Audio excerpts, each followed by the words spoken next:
parte deste mundo queimará. Eu quero estar distante, eu quero estar no céu, quando o anjo a primeira trombeta tocar. Um grande meteoro vai cair no mar, pela segunda vez que a trombeta soar, levando a terça parte a destruição. Não quero estar presente nesta ocasião.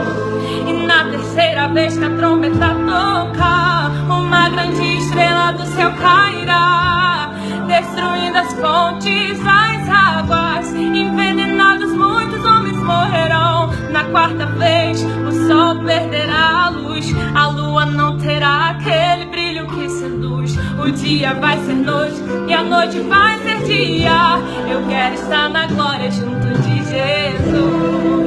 Aleluia.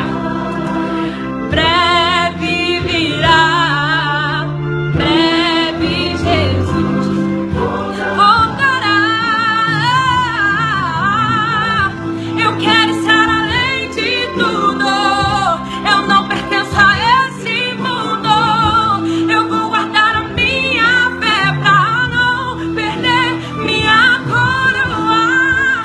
Preciso andar em santidade pra ver a face do meu noivo e adorar na excelência o dono poderoso.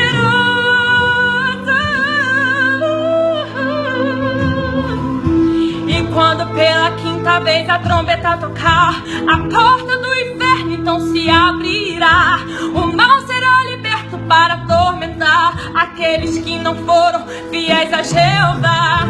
Os homens vão querer a morte se entregar, e certamente deles ela fugirá.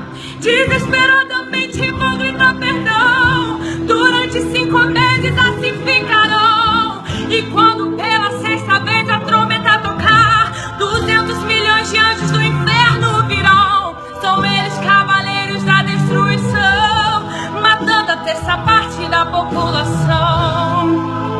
E quando por fim o último anjo tocar a última trombeta, haverá grandes vozes nos céus que dirão: os reinos do mundo vieram a ser do nosso Senhor Jesus Cristo, e Ele reinará para todos sempre. E os 24 anciões que estão assentados em seus tronos se prostrarão sobre os seus rostos e o adorarão em espírito e